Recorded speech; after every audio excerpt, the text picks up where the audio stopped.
오늘 주신 하나님의 말씀은 민수기 12장 1절에서 16절입니다.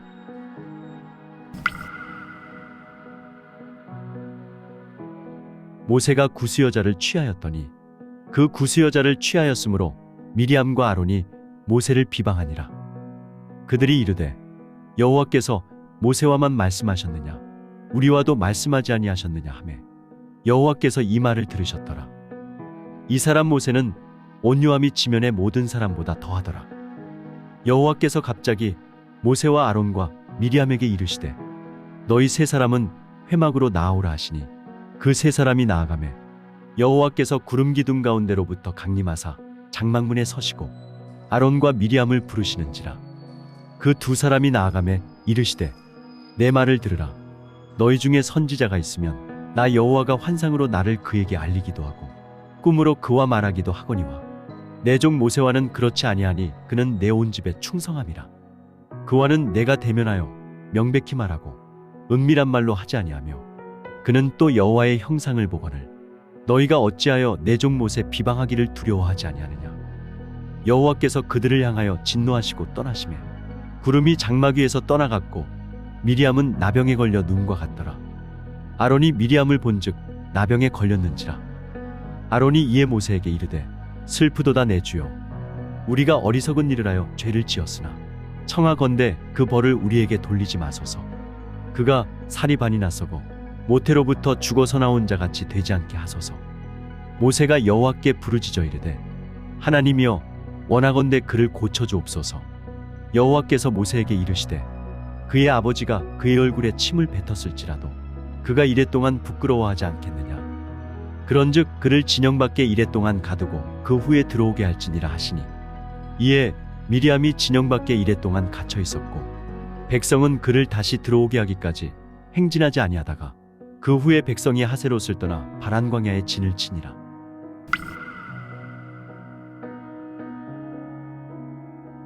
이 말씀은 오늘 우리에게 주시는 살아계신 하나님의 말씀입니다. 할렐루야. 한 신문에서 우리나라 청소년 자살 문제에 대한 기사를 보았습니다. 내용을 보니까 각 지자체별로 초중고 학생들의 자살 현황을 보도했는데 지난 한 해 우리나라 초중고 학생들의 자살률이 매일 1명 이상의 학생이 자살을 한다는 것입니다. 이 아이들이 자살을 하는 이유가 무엇일까 분석을 하니 다양한 이유들이 있는데 그 중에 빼놓을 수 없는 공통점이 한 가지가 있었습니다. 이 아이들이 누군가로부터 심한 스트레스를 받거나 누군가로부터 부정적인 평가를 받고 있다고 생각이 될 때 그 상황에서 목숨을 놓는다는 것이죠. 나에 대해서 부모나 선생이나 친구들이 부정적으로 나쁘게 보고 있다는 시선을 경험할 때 목숨을 놓는 것으로 나왔습니다.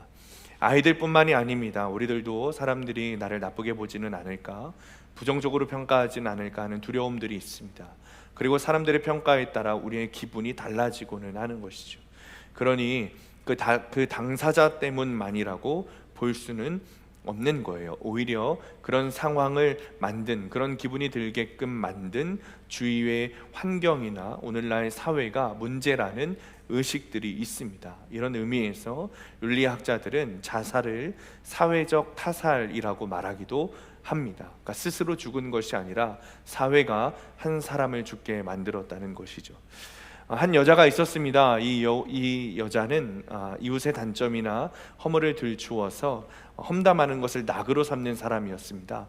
어느 날 그 여자의 집에 친구들이 놀러 왔습니다. 그 친구와 이야기를 하면서 험담할 것이 없을까 생각하다가 창문으로 옆집을 보게 된 거예요. 그런데 그 여자의 집이, 그 옆집이 너무 더러운 것이죠. 험담거리를 발견한 이 여자가 친구에게 험담을 하기 시작했습니다. 야, 우리 옆집 좀 봐라. 이 여자는 도통 청소할 줄을 몰라. 저것 좀 봐. 벽이며 창문이며 모두 온통 얼룩투성이야. 그 말을 듣던 친구가 이렇게 말했습니다. 그게 아닌 것 같은데, 저 여자의 집이 더러운 게 아니라 너네 집 창문이 지금 얼룩져 있어서 그렇게 보이는 거야. 이렇게 말을 했다는 거예요. 우리는 다른 사람에 대해서 악평한 것에 대해 가볍게 생각해서는 안 됩니다. 하나님께 심판받을 것을 기억해야 하는 것이죠. 우리가 다른 사람을 비판하는 그 비판의 기준이 우리가 하나님 앞에 심판대에 섰을 때 나를 비판하는 기준이 되는 것입니다. 그러니 우리는 누구를 판단하고 정죄할 것이 아닙니다. 오히려 믿음이 있는 자는 상대방의 약점과 결점을 보게 될 때 나를 향하신 하나님의 은혜와 상대방을 향한 하나님의 은혜를 간구해야 하는 것입니다.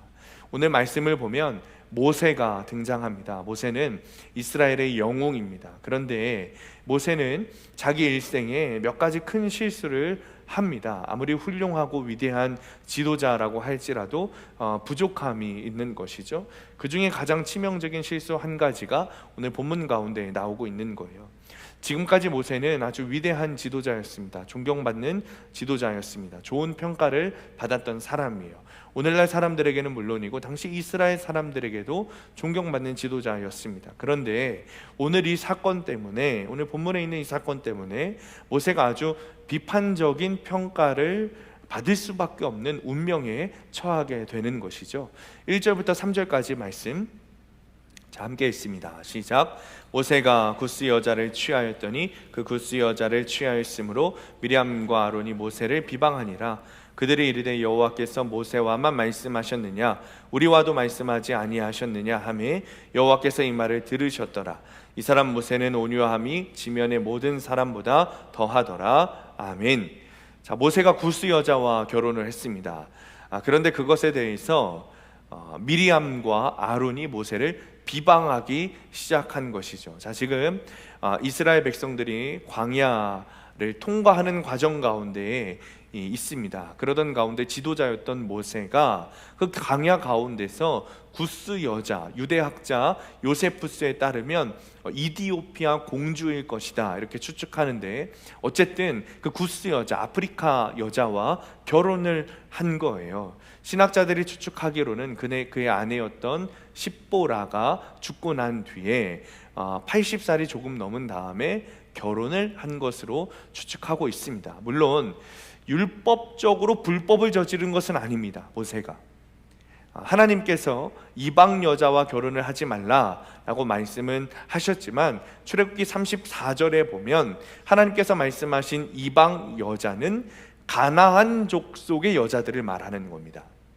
그러니까 율법적으로 불법을 저지른 것은 사실상은 아니죠. 모세와 결혼한 이 구스 여자는 또 어떤 여자냐면 이스라엘 백성들이 출애굽할 때 같이 출애굽했던 잡족 중에 하나인 거예요.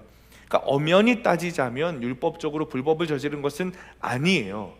그러나 그럼에도 불구하고 모세는 비판받을 수밖에 없는 입장에 서 있는 것이죠. 그 이유는 모세가 지도자이기 때문에 그래요. 이스라엘의 지도자이기 때문이죠. 그러니 이스라엘 백성들이 충격을 받은 거예요. 아니, 우리 지도자가 지금 나이가 80이 넘어가지고 할아버지인데 또 어떤 여자와 결혼을 했다고? 아무리 그래도 그렇지 나이 80을 먹고 이게 무슨 별꼴이야. 여자나 밝히고 그것도 유대인도 아니고 이방인이라는데. 그러니까 이스라엘 백성들이 발칵 뒤집힌 거예요. 그러니까 여기저기 여론이 좋지가 않습니다. 그런데 더 큰 문제가 뭐냐면 이스라엘 지도자층의 분열이 일어났다는 것이죠. 이 비난, 이 비방을 주도한 사람이 누구냐면 대제사장 아론과 여선지자 미리암이라는 거예요. 아론이 누구예요? 모세의 큰 친형 아닙니까?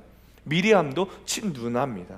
친형제죠. 그 친누나와 친형인 미리암과 아론이 모세를 비난하고 비판하는데 제일 앞장을 서는 것이죠. 야, 네가 그러고도 하나님의 사람이냐? 네가 어떻게 지도자 자격이 있는 거야? 너 그럴 수 있어? 라면서 모세를 좀 공격하고 있는 거예요. 여러분 어떻습니까? 언뜻 보기에는 이 비방이 정당해 보입니다. 현실적으로 모세에게 이런 조언을 할 수 있는 사람도 미리암과 아론밖에 없었어요. 그 누가 모세에게 조언할 수 있겠습니까? 이렇게 직접적으로 이야기할 수 있겠습니까? 아무도 이런 도전을 하지 못하는 것이죠. 그런 위치에 있지 않습니다. 그런데 이 미리암과 아론은 친누나 친형이었다 이 말이죠. 그러니까 모세에게 이런 비방 혹은 조언을 할 수 있는 사람은 이 미리암과 아론밖에 없는 거예요. 그런데 그 결과가 여러분 어떻습니까? 벌을 받게 되었어요. 미리암이 나병에 걸리게 되었습니다. 그 이유가 무엇인가 하면 미리암과 아론이 비방했던 동기가 좋은 동기가 아니었던 거예요. 조언하고자 비방했던 게 아니에요. 모세의 잘못을 이야기해서 조언해서 모세가 회개하고 다시 좀 돌이키도록 하고자 하는 조언이 아니었고, 그 이유가 질투였다는 것이죠. 모세가 굿수 여자와 결혼한 것이 도덕적으로 하나님의 뜻을 거스려서 마땅히 지탄받아야 하기 때문에 비방을 한 것이 아니라 그냥 모세가 질투가 났던 거예요. 모세에 대하여. 그러니 꼬투리를 잡은 겁니다. 모세가 그들보다 더 큰 지도자가 된 것이 질투가 나고, 모세가 그들보다 더 큰 존경을 받는 것이 부러웠던 거죠. 여러분 만약 정말 모세를 위해서, 이스라엘을 위해서 아론과 미리암이 조언을 해준 거라면 그들은 오히려 칭찬받았을 겁니다. 그러나 하나님은 그들의 마음을 알고 계셨어요. 그들의 불순한 마음을 알고 계셨던 것. 2절 후반부에 보면 여호와께서 이 말을 들으셨더라 라고 기록하고 있죠. 이것은 그들의 말을 하나님께서 들으셨다는 뜻이고, 모든 것을 아는 하나님께서 그들이 비방하는 이유, 진짜 모세를 비판하는 진짜 이유를 알고 계셨다는 뜻인 거죠. 오늘 본문은 리더에게 맹목적인 순종을 하라 그런 뜻이 아닙니다. 그런 말씀이 아니에요. 만약 그렇다면 다윗에게 혼냈던 나단 역시 벌을 받아야 합니다.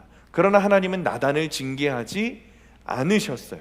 왜냐하면 나단이 다윗에게 가서 비판하고 혼내고 조언했던 것은 정말 다윗을 위해서, 정말 이스라엘을 위해서 그렇게 했던 것이기 때문이죠. 그런데 본문의 미리암과 아론이 비방했던 것은 그런 의미가 아니었던 거예요. 이제 됐다, 약점 잡았다, 꼬투리 하나 잡았다, 이런 건 거예요. 야, 왜 너만 잘난 체해? 너만 지도자야? 하나님이 나한테도 말씀하셨어. 하나님 너만 사랑하시는 거 아니야. 너만 리더야? 나도 리더야. 이런 거죠. 이러면서 덤빈 거예요. 결국 아론과 미리암이 했던 비방은 순수하고 정당하게 모세에게 조언했던 것이 아니라 자기가 더 높아지기 위한 그런 방법이었던 거예요. 이간질이었던 것이죠. 오늘 이 사건을 통해서 여러분, 주님께서 저와 여러분에게 하시고 싶은 말씀은 비방하고 정죄하고 판단하고 욕하고 그런 죄의 종류를 나열하시는 게 아닙니다. 오늘 본문에서 주님이 하시고 싶은 말씀은 주님께서 우리의 마음을 다 알고 계시다는 거예요. 주님께서는 우리의 마음을 감찰하고 계시다는 것이죠. 여러분, 이 말씀은 두려운 말씀이 아닙니다. 오히려 주님께서는 우리의 자격과 능력과 죄물을 보시는 것이 아니라 우리의 마음을 보시겠다는 뜻인 거죠. 모세를 지도자로 세우실 때도 마찬가지였잖아요. 모세의 자격을 보고 지도자로 세우신 것이 아닙니다. 마찬가지로 우리 역시 우리의 자격과 공로를 보고 이 사람과는 함께 하시고 또 이 사람과는 함께 하시지 않는 그런 하나님이 아니라고 가르쳐 주시는 거예요. 주님은 우리의 마음을 보신다는 것이죠. 우리의 믿음을 보신다는 겁니다. 그러니 여러분, 우리가 신앙생활을 하면 할수록 점검해야 할 것은 우리의 어떠함이 아니라 우리의 마음인 거예요. 우리의 믿음인 것이죠. 주님을 만났던 그 첫사랑을 지금도 간직하고 있는가? 아니면 나도 모르게 그 첫마음, 첫사랑은 사라지고 그저 습관적인 신앙생활을 하고 있는 것은 아닌가? 요즘 보면 교회 안에 불신자들이 많습니다. 신앙생활을 하기는 하지만 믿음 없이 신앙생활을 하는 자들이 많다는 거예요. 여러분, 겉으로 옳은 소리 하고 겉으로 옳은 소리하고 겉으로 맞는 소리하고 겉으로 사랑한다는 소리를 하는 게 중요한 게 아닙니다. 내 마음이 중요한 거죠. 내가 왜 예배하고 있는지가 더 중요한 거예요. 돈 잘 벌기 위해, 건강하기 위해, 사람들에게 의로워 보이기 위해, 사람들에게 인정받기 위해, 교회 나가면 그래도 사람들이 나를 착한 사람으로 보니까 예배를 드리러 나오는지, 아니면 정말 하나님을 사랑하는 마음으로, 하나님께 영광 올려드리고 싶은 마음으로, 하나님을 정말 경외하는 마음으로 우리가 예배 자리에 나오는지, 아니면 그것조차 생각하지 않고 아무런 생각 없이 그냥 예배에 나오는지, 우리가 우리의 마음을 점검해야 한다는 것이, 저에게도 왜 목회를 하는지, 하나님을 위해서 하는지 아니면은 욕심을 위해서 하는지 저 역시도 점검해 봐야 되는 거예요. 사역을 잘하고 일을 잘하고 신방을 잘하고 그런 것이 중요한 게 아니라 저 역시도 하나님을 사랑하는 것이 더 중요한 것이죠. 우리 교회에도 여러 사역자들이 있고 신학생들이 있고 또 신학을 하고 싶어하는 학생들도 있습니다. 저와 마찬가지로 정말 우리의 중심에 무엇이 있는지 점검하고 확인해야 돼요. 잘 살펴봐야 돼요. 하나님이 계신가? 하나님을 위해서 하는가? 내가 잘 되고 싶어서 하는가? 나의 인기를 위해서 설교하는가? 아니면 성도들의 한 영혼을 위해서 설교를 하고 있는가? 잘 살펴보아야죠. 한 영혼을 사랑하고 살리고 싶은 마음에 목회를 하고 설교를 하는지, 아니면 내 자존심 때문에 설교하고 있는지 살펴봐야 한다는 거예요. 이 마음은 겉으로 드러나지 않기 때문에 사람들은 알지 못합니다. 그래서 심지어 자기 자신도 속게 되는 겁니다. 자기 자신도 모를 때가 있습니다. 그러나 주님은 알고 계신다는 것이죠. 주님은 우리의 마음을 알고 계신다는 겁니다. 그렇기 때문에 3절 말씀 보세요. 3절 말씀 보면 1, 2, 3절 이렇게 연결이 되어 있는데 3절을 보면 1절, 2절과 정말 맥락이 맞지 않아 보여요. 그런데 주님이 이렇게 말씀하시는 거예요. 모세는 온유하다. 이 땅에 있는 모든 사람들 중에 가장 온유하다. 그렇게 말씀하시잖아요. 이 말씀이 무슨 뜻인가 하면, 온유하다라는 말을 원어적으로 해석하면 겸손하다는 거예요. 그러니까 착하다는 뜻이 아닙니다. 겸손하다는 것이죠. 그러니까 미리암과 아론이 지금 모세를 보고 1, 2전에 그거잖아요. 야, 너만 잘났어? 나도 잘났다. 이러고 있는데 모세는 겸손하다는 거예요. 그래서 지도자로 세우셨다는 거죠. 사랑하는 성도님들, 여러분의 마음을 잘 점검하시기 바랍니다. 주님은 우리가 무언가 하는가를 보시는 것이 아니라 우리의 마음을 보시는 겁니다. 물론 행동이 필요 없다는 것은 아닙니다. 우리의 마음이 정말 주님을 향하고 있다면, 정말 믿음이 있다면 우리의 삶이 변하고 행동이 당연히 달라지게 되어 있어요. 문제는 믿는 척하는 행동인 거예요. 주님을 바라보는 척하는 행동인 것이죠. 주님을 사랑하는 마음 없이도 우리가 신앙생활 할 수 있다는 겁니다. 이런 시간이 계속 되다 보면 여러분, 남을 속이다가 결국 나도 속게 되는 거예요. 그것이 바리새인적 신앙이고 경건주의적 신앙인 것이죠. 이제는 여러분의 마음을 잘 점검하시기 바랍니다. 말로만이 아니라 예배를 드리는 것을 끝나는 것이 아니라, 거룩한 척하는 경건주의적 신앙이 아니라 정말 주님을 바라보고 정말 주님을 사랑하고 정말 주님과 함께하고 주님을 믿는 성도님들 되시기를 간절히 축원합니다. 적용 질문입니다. 공동체 질서에 겸손히 순종하고 있습니까? 어떤 마음으로 예배를 드리고 있습니까? 자, 그렇다면 나의 마음은 어떻게 확인할 수 있는가? 내 믿음은 어떻게 확인할 수 있는가? 여러분, 우리가 알아야 되지 않겠습니까? 지금 내가 나 스스로 속고 있는 것은 아닌가? 우리가 알아야 되잖아요. 믿음이 없는데 믿음 있다고 착각하기도 한다는 거예요. 예수님 바라보고 있지 않은데 바라보고 있다고 스스로 속고 있을 수도 있다는 것이죠. 주님과 함께하고 있지 않은데 그렇게 살아가고 있다고 스스로 착각하기도 한다는 겁니다. 그렇다면 나 스스로에 속지 않기 위해서 내 마음을 점검하고 내 믿음이 점검하고 내가 믿음이 정말 있는가 확인하는 방법이 무엇인가 우리가 알아야 하지 않겠습니까? 그것은 다른 것이 아니에요. 우리가 주님의 말씀을 보고 들으며 회개하고 있는가, 정말 회개하고 돌이키고 있는가, 아니면 회개하지 않는가. 4절에서 8절 말씀 우리 함께 읽습니다. 4절에서 8절 시작. 여호와께서 갑자기 모세와 아론과 미리암에게 이르시되 너희 세 사람은 회막으로 나아오라 하시니 그 세 사람이 나아가매 여호와께서 구름 기둥 가운데로부터 강림하사 장막문에 서시고 아론과 미리암을 부르시는지라. 그 두 사람이 나아가매 이르시되 내 말을 들으라. 너희 중에 선지자가 있으면 나 여호와가 환상으로 나를 그에게 알리기도 하고 꿈으로 그와 말하기도 하거니와 내 종 모세와는 그렇지 아니하니 그는 내 온 집에 충성함이라. 그와는 내가 대면하여 명백히 말하고 은밀한 말로 하지 아니하며 그는 또 여호와의 형상을 보거늘 너희가 어찌하여 내 종 모세 비방하기를 두려워하지 아니하느냐. 아멘.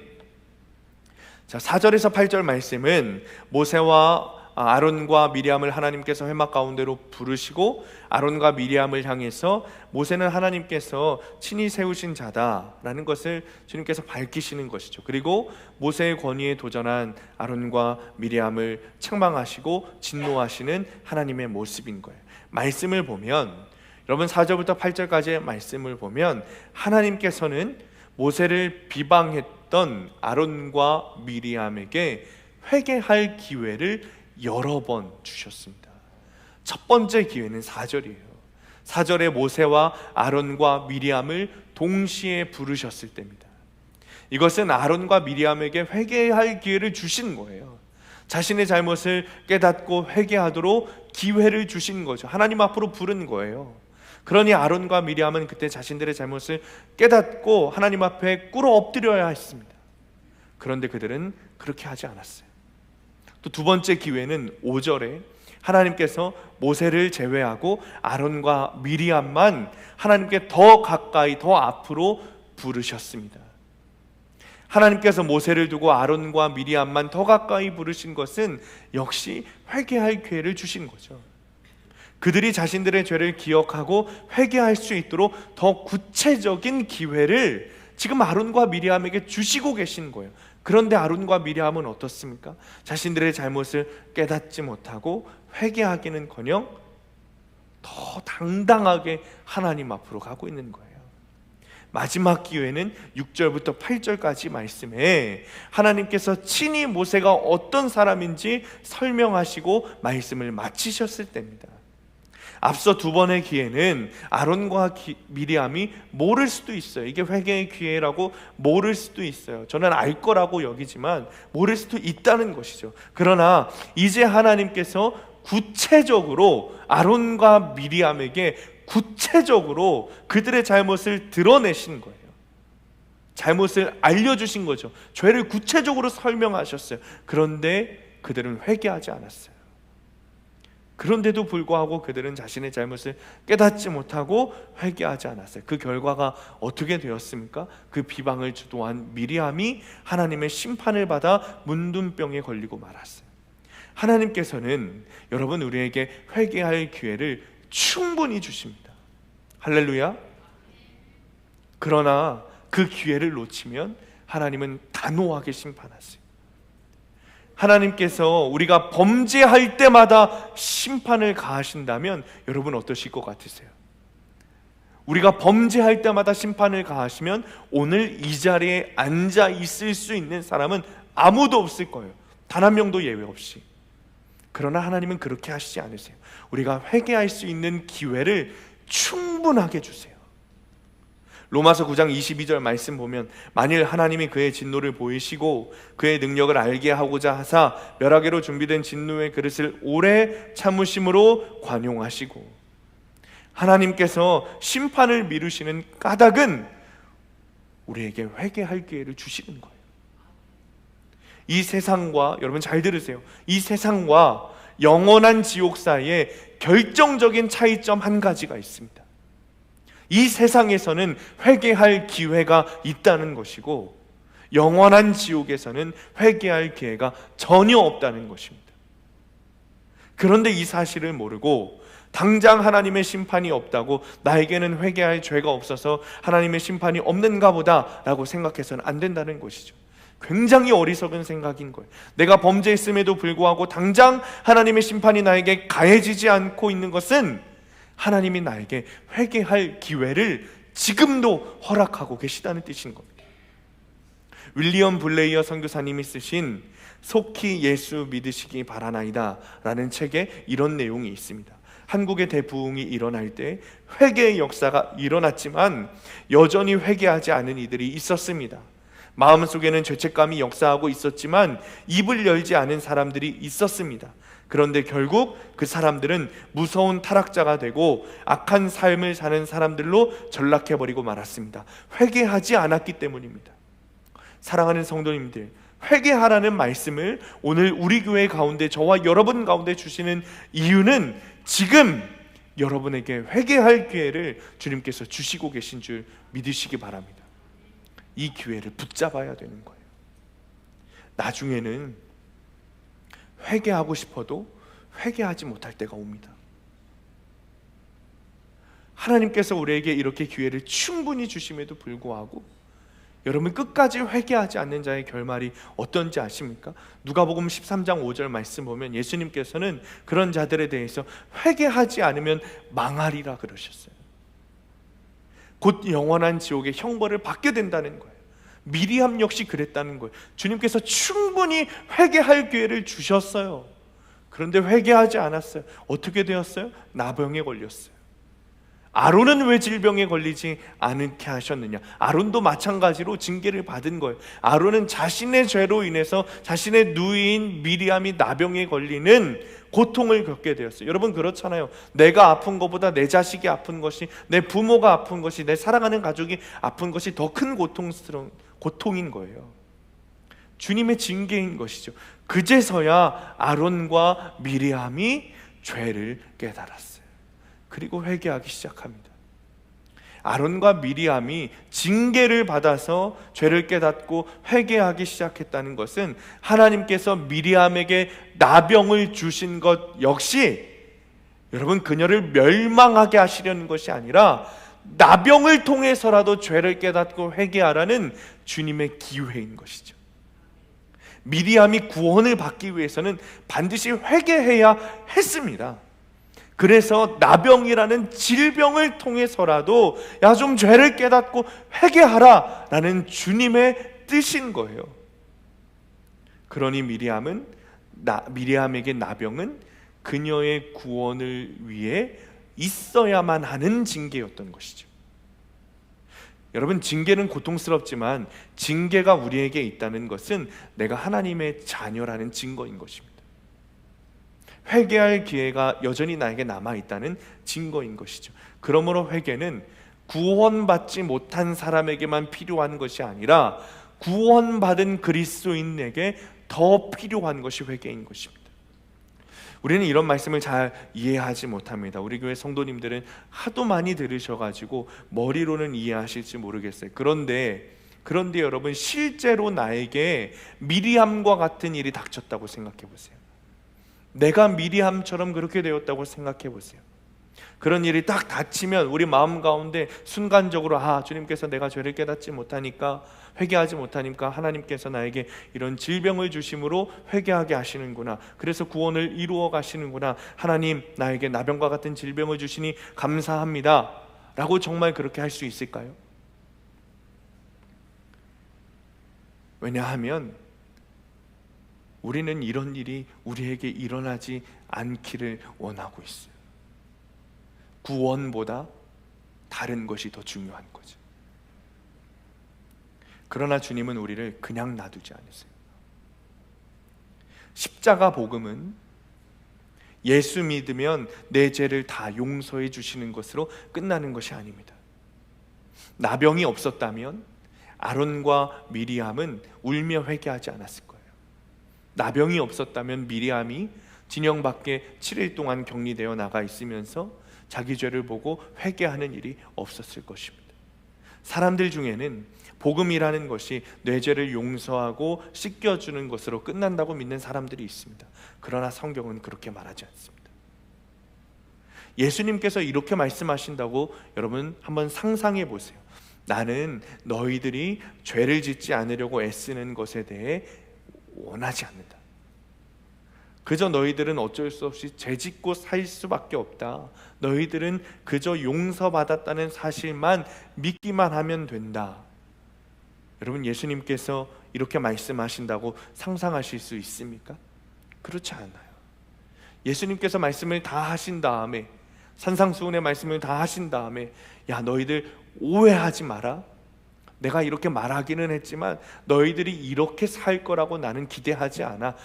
내가 이렇게 말을 한번 해본 것 뿐이야.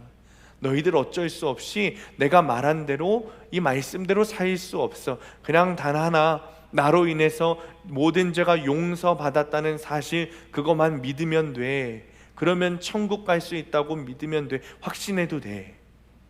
여러분, 정말 예수님께서 이렇게 말씀하셨습니까? 그렇지 않다는 거예요. 우리가 예수님께 나아가서, 주님, 저를 위해서 십자가에서 달려 돌아가신 것 너무나도 감사합니다. 저는 예수님 때문에 모든 죄가 사함 받았습니다. 이제는 정말 믿습니다. 그러나 저는 이 땅에 살기 때문에 여전히 죄를 짓고 살아갑니다. 이 땅에서 살아가기 때문에 어쩔 수 없는 것 같습니다. 그러니 주님도 이해하실 줄 믿습니다. 그저 저는 주님이 나를 모든 죄에서 사하셨다는 거 하나만 믿겠습니다. 그러면 저는 천국에 갈 것이라고 확신합니다. 만약 우리가 주님께 이렇게 말씀드린다면 주님이 기뻐하시면서, 그래, 그거면 됐다, 너의 믿음이 정말 크구나, 이렇게 말씀하시겠습니까? 그렇지 않다는 거예요. 아마 여러분들 중에도 그렇게 생각하시는 분들은 한 분도 없으실 것입니다. 실제로 이것은 믿음도 아니고 회개도 아니죠. 그런데 안타깝게도 이런 믿음을 가지고 있는 분들이 너무나도 많다는 겁니다. 제자훈련책에 보면 이런 예화가 있습니다. 한 장로님이 계신데 암에 걸리셨다는 거예요. 이 장로님은 신실하신 분은 아니었습니다. 정치적 성향을 가지신 분이었어요. 그런데 다행히도 장로님의 자녀들은 아주 신실한 분들이었다는 거죠. 그 중에는 목사님 사모님이 있었습니다. 이 사모님이 아버지 장로님이 암에 걸리신 것을 알고 간병하기로 했습니다. 그래서 병원에 들어가서 아버지 간병을 하기 시작했어요. 그런데 갑자기 새벽에 기도를 하는데 하나님께서 이 사모님에게 마음을 주시는 거예요. 그게 무슨 마음인가 하면 아버지에게 회개하라고 전해야 된다는 거예요. 그러면서 회개할 제목까지 다 가르쳐 주시더래요. 사모님으로서는 알 수 없었던 그런 죄들이었어요. 하나님께서 아버지에게 회개를 해야 한다는 마음을 주시기는 했지만 사모님은 딸이잖아요. 아버지는 그것도 장로님이고, 그런 분에게 회개하라고 말씀을 전해야 된다는 것이 여간 부담스러웠다는 것이죠. 그러나 너무나도 분명하게 하나님께서 마음을 주셨기 때문에 아무도 없는 병실에 이른 아침 아버지의 세수를 도와드리고서는 아버지 옆에 앉아서 하나님께서 주신 말씀을 전했어요. 하나님께서 아버지가 회개해야 한다고 마음을 주십니다. 그러자 이 장로님이 역정을 내시면서 이 딸을 병실에서 내쫓았어요. 이 이야기를 들은 자녀들이 아버지를 위해서 금식 기도를 하기 시작했습니다. 그런데 며칠 뒤에 장로님이 부인 권사님과 자녀들을 다 부르셨어요. 그리고는 자녀들에게 부탁을 하셔서 침상 위에 무릎을 꿇고는 그동안 자신이 저질렀던 죄들을 다 회개하기 시작했다는 거예요. 아내에게 했던 죄, 자녀들에게 했던 죄, 자기가 신실하지 못한 죄 다 고백하셨어요. 그리고는 그 후로도 온몸에 암이 다 퍼지셔가지고 다리를 만지기만 해도 고통스럽다고 했던 그 장로님이 죄가 생각날 때마다, 회개할 것이 생각날 때마다 부탁을 해서 부축을 받아 침상에서 무릎을 꿇고 울며 통곡하며 회개하셨다는 거예요. 그리고는 편안히 하늘나라에 가셨다는 것이죠. 사랑하는 성도님들, 이 장로님에게 하나님은 끝까지 회개할 기회를 주신 겁니다. 암을 주시면서까지 회개할 기회를 주신 것이고, 딸에게 회개해야 한다는 말을 듣는 비참함을 주시면서까지 회개할 기회를 주신 겁니다. 이 비참함이 이 마음 가운데 찾아온 그 비참함이 회개할 기회라는 것을 알지 못했다면, 그래서 회개하지 못했다면 그 장로님은 직분은 장로여도 교회는 열심히 다녔어도 지옥에 갔을 겁니다. 몇 년 전 한국 교회를 시끄럽게 했던 사건이 있었습니다.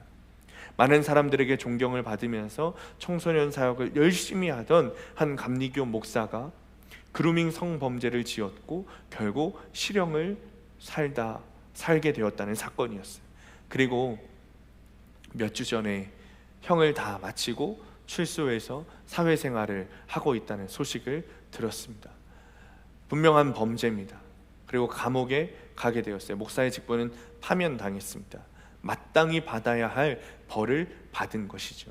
그런데 더 깊이 성경적으로 살펴본다면 그 목사님이 회개할 수 있도록 그 죄가 드러나게 된 거예요. 그리고 감옥에 가는 그 징계의 사건을 통해 자기 죄를 깨닫고 회개할 수 있는 기회를 하나님께서 주신 것이죠. 이 땅에서 들키지 않아서 목사로 잘 살아가는 것이 중요한 게 아니라, 목사로서는 파면당해도 구원이 더 중요하기 때문에 회개할 기회를 붙잡는 것이 더 중요한 겁니다. 그 목사님이 회개를 했는지 안 했는지는 몰라요. 그러나 그 사건은 구원을 위해, 그 목사님의 구원을 위해 반드시 있어야만 하는 일이라는 것을 깨닫고 회개해야 하는 것이죠. 또 몇 주 전에는 저와 함께 공부했던 선배가 위에 목사와 똑같은 범죄를 저지르고 실형을 살게 되었다는 소식을 들었습니다. 마땅히 받아야 할 벌을 받은 것이죠. 그런데 더 중요한 것은 자신의 죄가 드러나고 징계를 받는 그 사건이 나의 구원을 위한 회개의 사건, 회개의 기회라는 것을 알고 회개하는 것이 더 중요한 거예요. 그리고 반드시 돌이키고 새 삶을 살아야 하는 것이죠. 이런 죄를 지은 사람만 돌이켜 회개하는 것이 아닙니다. 우리도 마찬가지인 거예요. 주님께서는 우리에게도 회개할 기회를 주십니다. 우리가 매주 예배 나와서 회개하잖아요. 대표기도 하시는 분들은 반드시 회개기도 하시죠. 제가 대표기도 할 때도 마찬가지요. 그런데 여러분, 스스로 회개하면서 또는 대표기도를 하는 사람의 회개를 들으면서 정말 애통함으로 회개하고 있습니까? 이렇게 회개했으니 다음 주는 완전히 다른 삶을 살 거라는 그런 회개와 믿음과 기대가 정말 여러분 가운데 있습니까?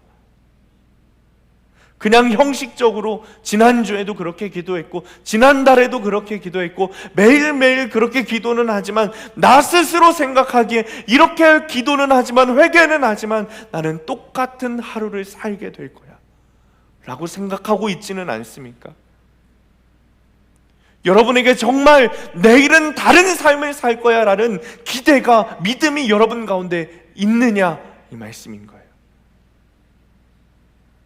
그것이 없다면 우리에게 기회가 주어져도 회개하지 못하는 것이죠.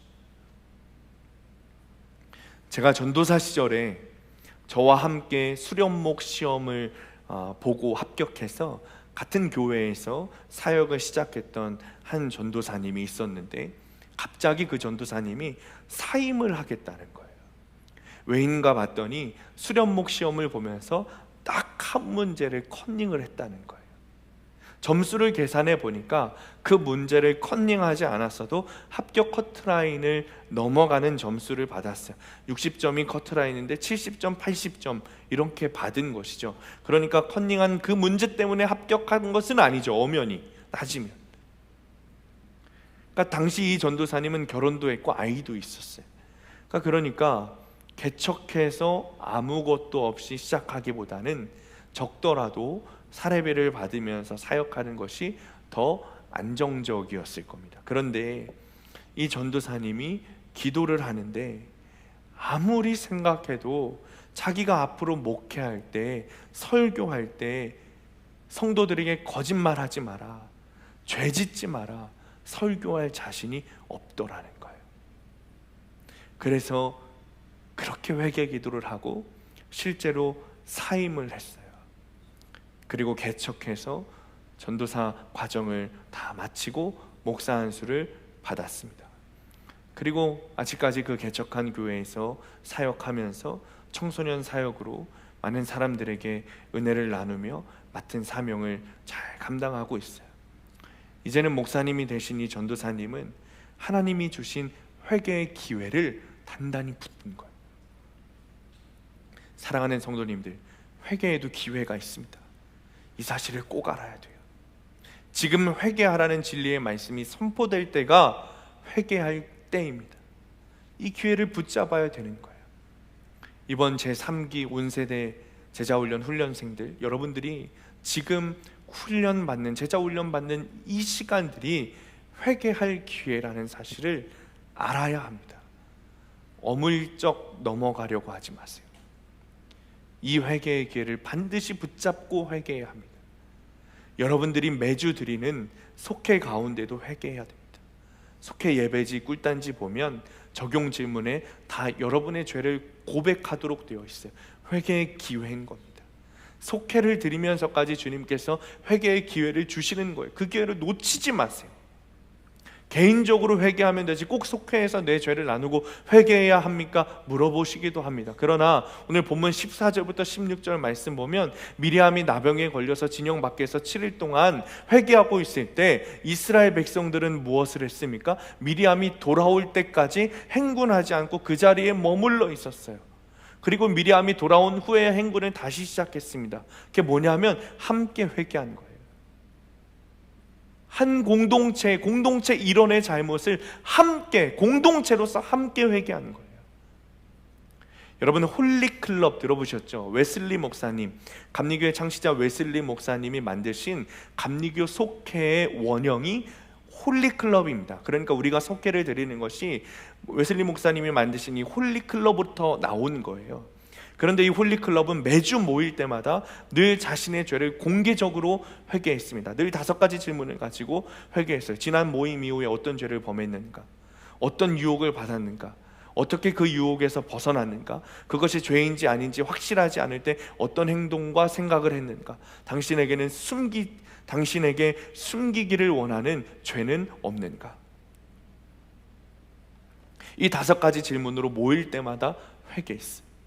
웨슬리 목사님의 부흥 운동이 강력했던 이유는 이 회개 공동체, 고백 공동체가 있었기 때문입니다. 한 주일이 지나면 고백의 시간을 가지니까 넘어졌다가도 다시 일어날 수 있는 거예요. 이 공동체 때문에 죄가 사람들을 사로잡을 수 없었던 겁니다. 사랑하는 성도님들, 이렇게 함께 하는 것이 중요합니다. 함께 회개하고 함께 나누고 함께 삶으로 살아내는 겁니다.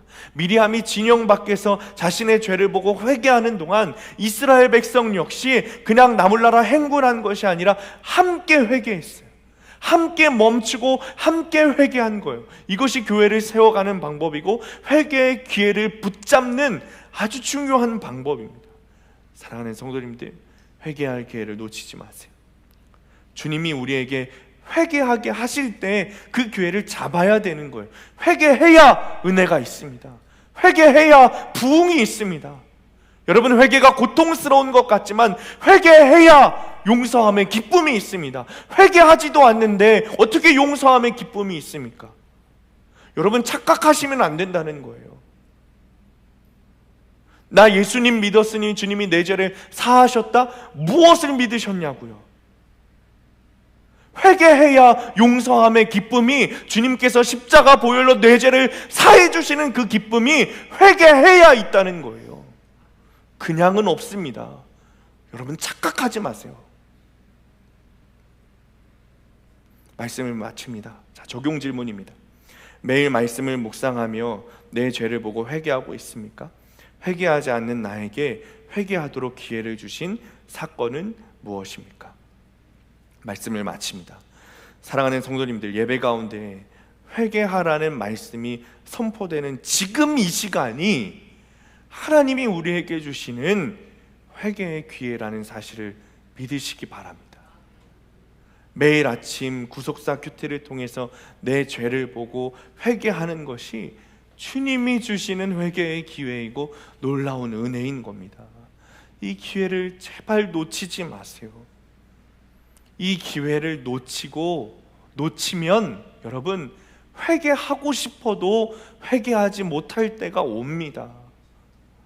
복음의 말씀을 듣고 싶어도 듣지 못할 때가 찾아옵니다. 여러분, 이번 한 주간도 회개할 기회를 놓치지 마시고 주님이 주시는 기쁨을, 용서함의 기쁨을 누리는 성도님들 되시기를 간절히 축원합니다. 모두 일어나셔서 결단 찬양 함께 찬양하고 기도하겠습니다. 이 시간에 9절 10절 말씀 붙들고 기도하겠습니다. 여호와께서 그들을 향하여 진노하시고 떠나심에 구름이 장막 위에서 떠나갔고 미리암은 나병에 걸려 눈과 같더라. 아로암이 미리암을 본즉 나병에 걸렸는지라. 주님은 우리에게 계속해서 회개할 기회를 주십니다. 많은 사람들이 구원을 받고 안 받고의 차이는 주님이 주시는 이 회개의 기회를 붙잡느냐 안 붙잡느냐라는 것입니다. 주님이 주시는 이 회개의 기회를 붙잡으시기 바랍니다. 지금 주시는 이 기회를 붙잡지 않으면 회개하고 싶어도 하지 못할 때가 옵니다. 주님, 우리에게 주시는 이 회개의 기회를 놓치지 않기를 원합니다. 아멘. 지금 나에게 떠오르게 하시는 모든 죄를 진실되게 고백하고 회개하기 원합니다. 주님, 나 같은 죄인을 용서하신 주님의 사랑, 나 같은 죄인을 사랑하셔서 죽으신 그 십자가를 깊이 묵상하며 회개하게 하여 주옵소서. 아멘. 습관적으로 짓는 음란의 죄, 탐욕의 죄, 시기의 죄, 주님, 내가 지은 모든 죄가 떠오르게 하시고 회개하게 하여 주옵소서. 아멘. 시간에 주님의 이름 부르시고 함께 기도하겠습니다. 주여, 아버지 하나님, 아버지 하나님, 아버지 하나님, 하나님 아버지, 주님의 회개의 붙잡게 되기를 원합니다. 하나님의 주시는 회개의 기회를 붙잡게 되기를 원합니다. 하나님의 주시는 회개의 기회를 붙잡게 되기를 원합니다. 하나님, 내가 습관적으로 지는 이 죄들을 아버지, 주님 아버지 용서하여 주옵소서. 아버지, 주님께서 끝까지 계속해서 나에게 회개하게 해주심에 아버지, 그 기회를 놓치고 아버지 바라보지 않으면 아버지 하나님 깨닫습니다. 하나님께서 나에게 회개하라고 계속해서 말씀하시면서 불구하고 아버지 고생하면서도 불구하고 회개하지 않는 나에게 바라봅니다. 하나님 용서하여 주옵소서. 용서하여 주옵소서. 습관적으로 짓는 죄를 깨닫지 못하는 끊지 못하는 죄를 하나님 용서하여 주옵소서. 하나님, 내가 죄 아버지 하나님 회개하지 않은 죄가 없게 되기를 원합니다. 아버지, 음란의 죄, 탐욕의 죄, 실패의 죄, 죄의 죄, 아버지 화내고 아버지 하나님 정말 주님 아버지의 문들도 아버지 나의 하나님 아버지 용서하여 주옵소서. 여전히 끊지 못하는 행정 중독의 죄를 끊게 하시고 아버지 하나님 앞에 나와서 불러내게 하는 아버지 자가 되게 하소서. 그 회개의 기회를 붙잡고 아버지 용서의 기쁨을 누리는 자가 되시고 하나님 도와주시고 용서하여 주옵소서.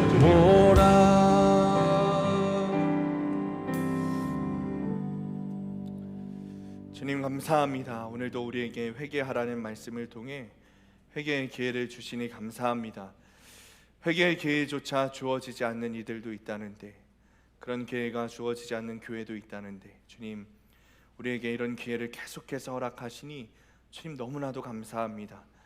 이 기회를 놓치지 않기를 원합니다. 이 기회를 버리지 않기를 원합니다.